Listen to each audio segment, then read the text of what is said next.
Good afternoon, how are you today? My name is Dan, and in this video we will be looking at the auxiliary battery, or as Rover calls it, the stop-start battery that controls the eco button on our Land Rover LR4s.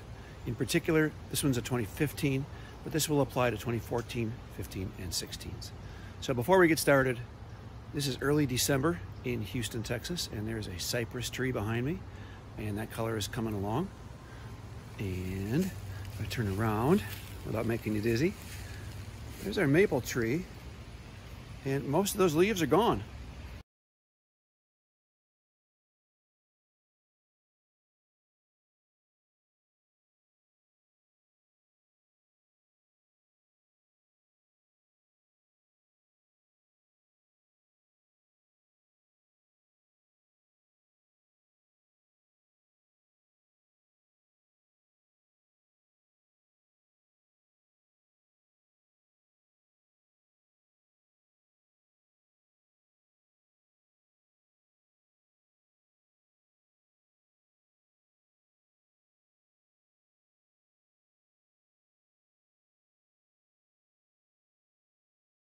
So let's touch on sourcing for this battery, because when you call up the dealership and you ask them how much one of these things costs, it's a rude awakening. I just now called the dealership, asked them how much a battery would cost, and it is $461. I couldn't believe it, $461. That's $200 more than the last time I called them. It's craziness. So last time this happened, what I did is I went with a vendor in the UK, and I just priced their website, and it's 62 Great British pounds. So it's, 75 bucks plus shipping. Last time I did it was 100 bucks shipping. So total was 175 bucks or so versus 460 bucks at the dealership. So buy it in the UK. I have my vendor in the parts list, and wait a couple weeks for it to show up. Save some money.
Another tree shot behind me, that's an oak tree. That will be in much fuller color in a couple of weeks, just in time for Christmas.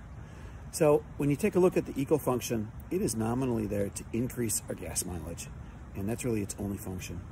But most of the folks on the forums, myself included, really do not like this. I do not like the fact that when I hit the gas, it just sits there for an extra second before it responds, because it needs to restart. And there's times in traffic when you need to move. And if you're sitting there dead in the water for an extra second, that can make all the difference between getting out of the way and disaster. Then there's also the extra wear and tear of starting that engine up every time you stop, and I'm not a fan of that. So I have read the mechanics manual, and there is no discussion in the mechanics manual about how to turn this off on a permanent basis. So the only way to turn this off is to use the button and turn it off every single time we start the vehicle, at least to the best of my knowledge. If there's a way that it can be permanently turned off and we can document that it's reproducible, please comment and let all of us know how that works.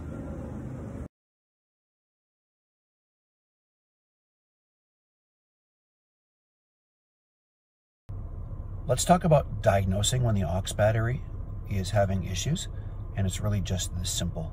All of a sudden one day, this happens. And this could be intermittent for a while, but eventually it will become permanent. And that tells us that the aux battery has failed and needs to be replaced.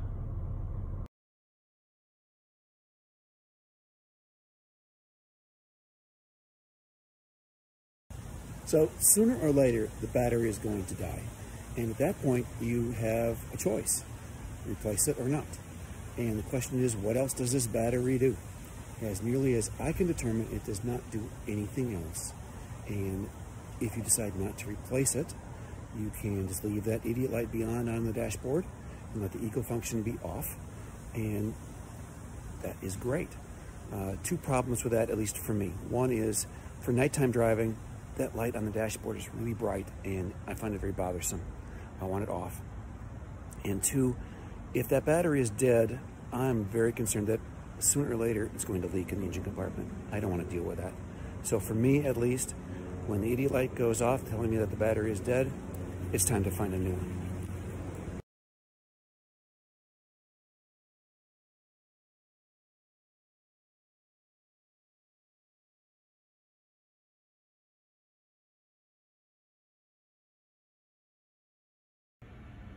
Good morning, how are you today? So let's go ahead and actually get this project done. This is probably one of the easiest things we're ever going to do on this vehicle. So here we are on the driver's side. Let's just go in, and the aux battery lives back under here. And before that pops out, just kind of pay attention to how it fits in the back. And in particular, there's a little spot right there. You can see where it clips in. And you know, these clips don't work real well. They're more for alignment than anything else. And there's a clip there, and then there's another one over here, but down a bit. So you take these front two, you pop these front two off, and then the cover comes up and away. And here's our aux battery. Don't lose this foam. This stuff is crazy, stupid expensive if you buy it from Rover. And when we get in here, there's only three bolts. So the first bolt is down there. That's the bracket hold down. That's 10 millimeters and 6 Newton meters. And then there's the battery terminals. Again, 10 millimeters, 6 Newton meters. And over here on the positive side, 10 millimeters, 6 Newton meters. Now, depending on how many times this has been changed out, this might be a tight fit. And I'll show you why, because you can see the bolt fits right in there, and it can be a little bit snug. So what I had to do today was get in here with a screwdriver and pry it off right here, paying very close attention that I don't connect the terminals, because that's always something that will light up your life. I always forget to say this because we've been doing this since we were all born in it, so automatic. But the negatives always come off first, and the positives always come off second. And then of course when it goes back together, positives go on first and the negatives go on second. So you can see the nut is loose down there on the bracket, and this is maybe the most challenging part of the whole project. And I think we've all got one of these guys. If you don't, you know, these are always great to pick up. This one's probably 1,000,000 years old, cost $1 on the bargain bin. You go down there and retrieve that nut, and away we go. Because this is an AGM advanced glass mat battery, there is always a vent tube, and the vent tube is over here on the positive end, right there. We just slide that off. And remember to put that back in when we put it back together.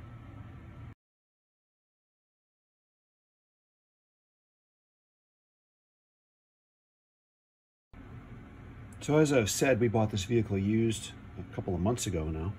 And this gives us a chance to see what its previous life was like. I already know that this has been parked out in the sun too much. But I look down in here, I see a lot of grit and dirt. And at 40,000 miles, that's more than I might expect. And I was told that the previous single owner lived at the end of a dirt driveway. So that's probably where that's coming from. But I always like to go in and clean things up. So I have one of these guys. This goes on the end of the shop vac. And this is a big straw. You get that at Boba Island or Bubble Tea, wherever you get that kind of stuff. And you just put some tape on there. And of course, remember, this is a Land Rover. It must be aluminum tape. And we'll go down and we'll section all that out and we'll clean it up a little bit.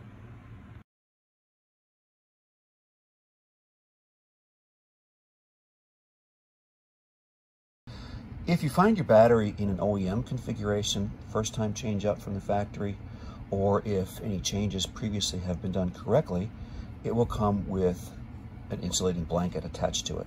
And as it comes from Rover, that insulating blanket has some adhesive, so it's stuck to the battery. Use a putty knife to just kind of work your way around and pop that off, and then you can reinstall it. This battery obviously does not have that blanket installed, and as I've said earlier, I have all the service records for this vehicle, and I know that this battery was put in by the dealership, so they did not take the time and effort to put that little insulating blanket back on. So this is the blanket I got. It's in the parts list, and it's looking pretty nice. It comes with a nice piece of felt, which is much bigger than we need, so we'll have to cut that down to fit. It's nice and long. Actually, it will go around the battery 2 times, so we'll save it for next time if we have to. And it's too tall, so we'll have to cut that down. And when we cut it down, let's make sure that we don't cover up our vent hole, because we need to be able to get to that. And then it comes with a nice piece of adhesive foil to seal it all up. As you can see, the battery is back in place. I seldom do this, but I really like this insulating material. It is a 1/16 of an inch thick, felt foil, really easy to handle, really does a nice job. So there's a felt piece down on the bottom underneath the battery, and this wraps all the way around, and then the adhesive bit holds it really nicely in place. And there is more than enough in that one package to do this entire project twice. Plenty of material. So when this goes together, you need to make sure you get the right thickness, because this is a 1/16 of an inch. There's not a lot of space around the outside, so don't end up getting the wrong stuff. Use the stuff in the parts list. And then the vent tube fits into a slot over there in the bracket, so I'll make sure that's oriented in the right direction. So now we'll cover this all up with grease, tighten everything back down. Remember, these are all 10 millimeters and 6 Newton meters. I do have a torque wrench that does 6 Newton meters, but it doesn't work on sockets. So I'm just going to tighten these down and make sure they're nice and snug.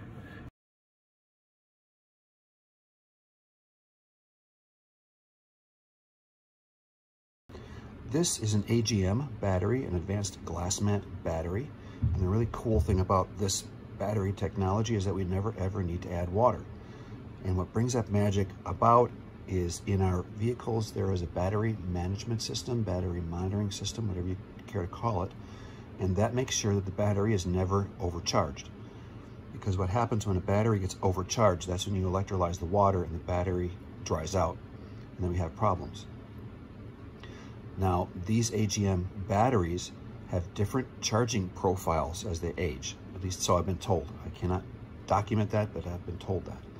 So if you were replacing this battery with a new one, you really should go in and reset the battery monitoring system. The next step is to reset the battery control module and let the computer know that we've installed a new battery.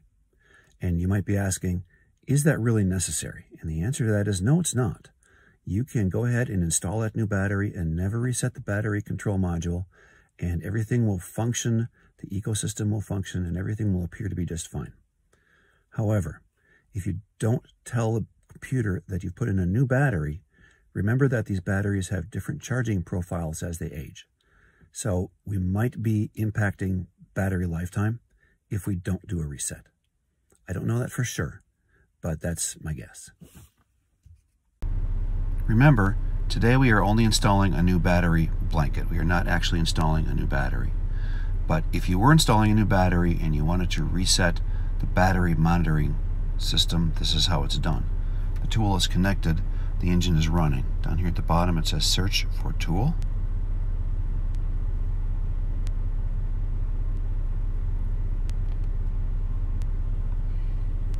Then service test. Then body control,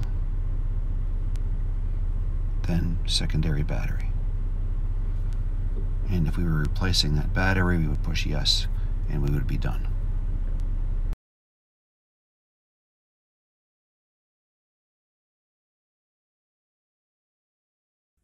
That completes this particular project. That is a really quick and dirty way to save several $100. Just do it yourself. So today is January 30th, which means tomorrow is New Year's Eve. Happy New Year's, everybody. 2023 coming at us in a couple of hours. If you're out and about on New Year's Eve or any other day, please be safe, please be sober, Take care of yourselves and your mechanical babies. Have a great day.